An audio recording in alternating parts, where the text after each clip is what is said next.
It was a calm Sunday morning, sunlight filtering through the curtains, the smell of coffee filling the kitchen, and Jake Turner finally enjoying a rare day off. To his neighbors, he was just another quiet guy on Maple Drive. What they didn't know was that Jake was a senior FBI field agent, and the peace he loved was about to be broken.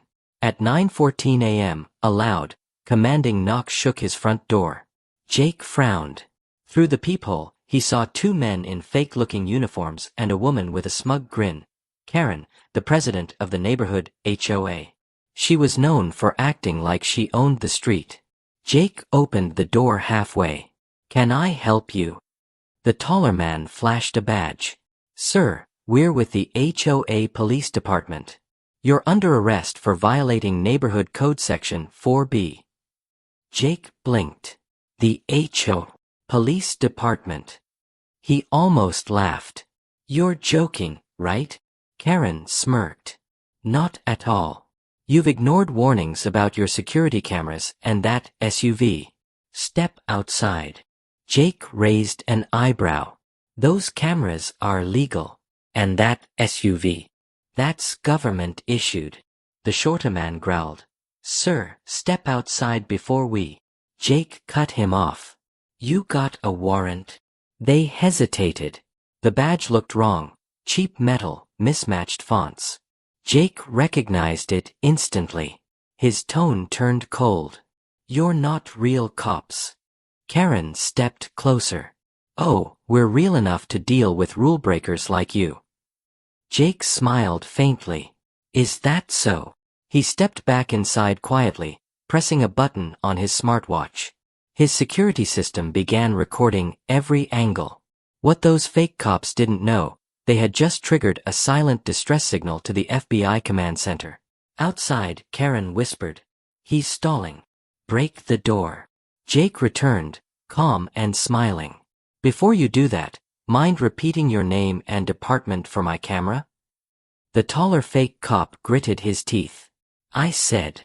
But before he could finish, sirens screamed down the street. Two unmarked black SUVs turned the corner. Armed agents jumped out. Karen's confident grin vanished. Jake stepped forward, flashing his real badge. "FBI," he said coldly. "You're under arrest for impersonating law enforcement." Karen froze as the fake officers dropped their toy badges. Karen sat on Jake's couch, hands trembling. Her fake officers were already in cuffs outside. Across from her stood two real FBI agents, taking statements. Jake watched quietly, arms crossed, his calmness more terrifying than anger. Agent Brooks, his colleague, spoke first.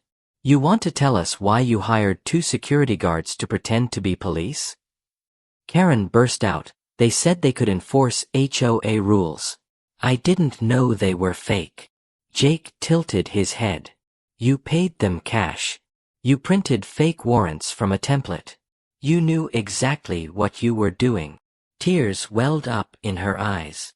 "You scared everyone with your cameras and that big black SUV. We thought you were spying." Jake's expression didn't change.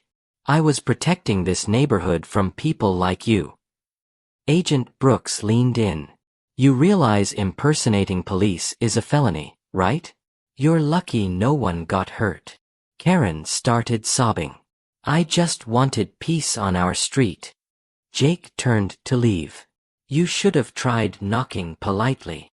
Hours later, Jake sat with Brooks reviewing footage. The entire fake arrest was recorded in HD. The Bureau discovered that the security company Karen used was running an underground operation, impersonating law enforcement to intimidate homeowners. Brooks sighed. "You stumbled into something big." Jake nodded. "I wasn't looking for it. It came to my door." Within a week, the local news exploded. Fake HOA police arrested for impersonating federal agents. Karen's photo was everywhere. She was removed from the HOA board, facing multiple charges. That night, Jake finally exhaled. Peace, at last. He sat on his porch, the sound of crickets returning. Brooks stopped by with 2 coffees. "You ever think of taking a desk job?" he asked. Jake chuckled. And miss all this suburban drama? Not a chance. They both laughed, but Jake's instincts weren't done yet. A few quiet days passed.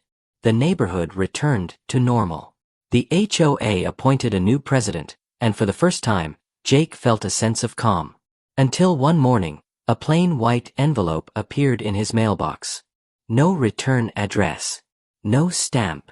Just his name, written in block letters. He tore it open.